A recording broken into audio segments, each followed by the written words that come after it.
Bismillahirrahmanirrahim. Assalamualaikum warahmatullahi wabarakatuh.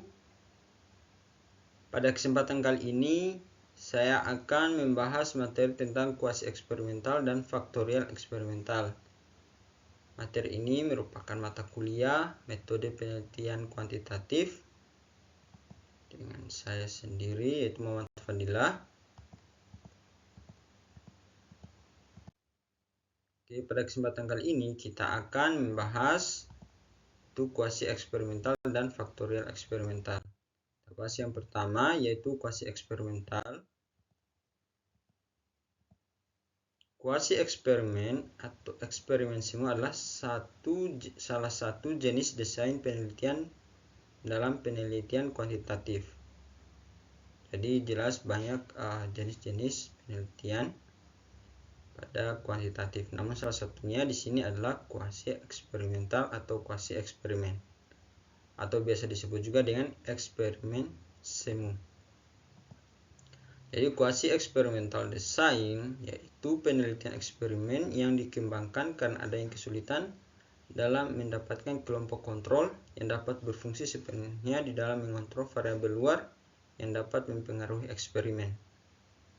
Jadi itu yang dimaksud dengan mendapatkan kelompok kontrol, yaitu kesulitan dalam mendapat kelompok kontrol, yaitu misalkan dalam penelitian ada penelitian eksperimen, yaitu ada variabel kontrol dan variabel eksperimen. Jadi tentunya kalau ada sebuah sekolah tidak mendapatkan sekolah lain, maka tentunya dia hanya menggunakan satu sekolah. Maka di situ untuk memudahkan maka menggunakan kuasi eksperimental design, itu dalam mendapatkan kelompok kontrol.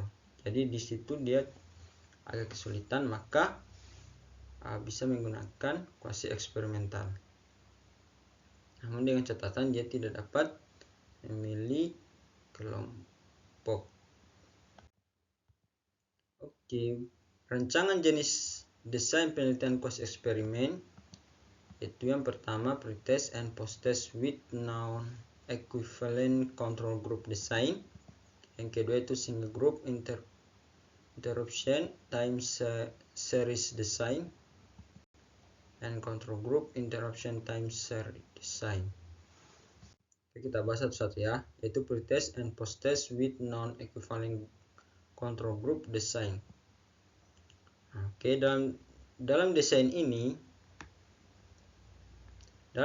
peneliti ingin menguji efek dari suatu perlakuan atau intervensi pada kelompok tertentu, tetapi mereka tidak dapat mengalokasikan secara acak subjek penelitian ke dalam kelompok eksperimen dan kelompok kontrol, sehingga kedua kelompok tidak setara. Jadi kayak misalnya ini ya, ini ada kelas eksperimen dan kelas kontrol. Di sini ada keterangannya, yaitu dengan O adalah pre-respon atau post-respon, dan X adalah penerapan perlakuan berupa penerapan model, pendekatan pembelajaran yang ingin dicari keefektifan. Nah, di sini ada pembedanya ya, ada kelas eksperimen dan kelas kontrol. Kalau kelas kontrol maka dia tidak ada perlakuan berupa penerapan model dan pendekatan.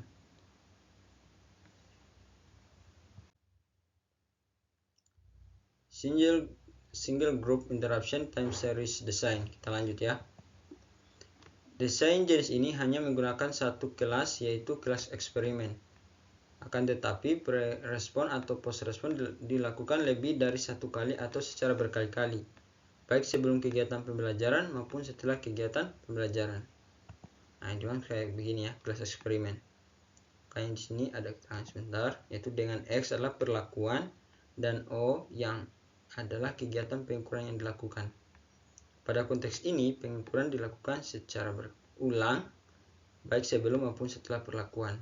Nah, jadi di sini ya, pembedanya cuma ada di X, yaitu variabel X, yaitu ada perlakuan.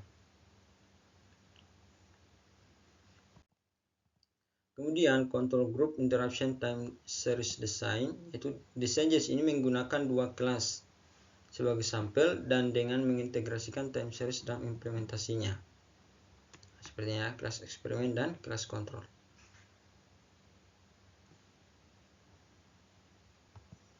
Nah, dengan X adalah perlakuan dan O adalah kegiatan pengukuran yang dilakukan baik sebelum maupun sesudah perlakuan. Jadi ketika sebelum misalkan ini ya, nolnya ini, kemudian setelah ada perlakuan, nah maka sesudah juga perlakuan. Nah, ya. Oke, ke materi yang kedua yaitu factorial design atau disebut dengan factorial experiment. Itu desain faktorial digunakan untuk mengevaluasi dampak kombinasi dari dua atau lebih perlakuan terhadap variabel terikat. Contohnya seperti misalkan ya, peneliti ingin mengetahui pengaruh dua variabel bebas, yaitu variabel metode pembelajaran dan tingkat kreativitas terhadap hasil belajar fisika. Maka metode pembelajaran dimanipulasi menjadi metode diskusi kelompok dan metode ceramah bervariasi. Nah, sedangkan tingkat kreativitas dimanipulasi menjadi tinggi, sedang, dan rendah.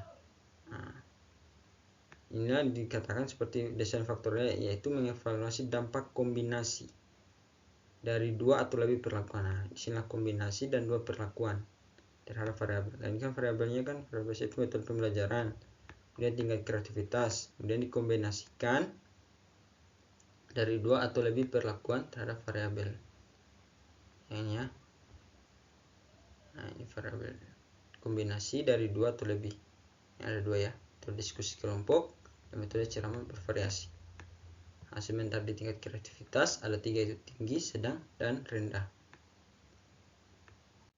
Oke, cukup sekian pembahasan pada materi ini.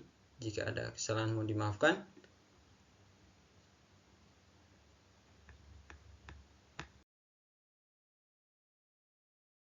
Sekian dan terima kasih. Jangan lupa untuk like, komen, share, dan subscribe channel ini jika bermanfaat. Jika ada pertanyaan bisa ajukan di kolom komentar. Sampai bertemu di pertemuan berikutnya.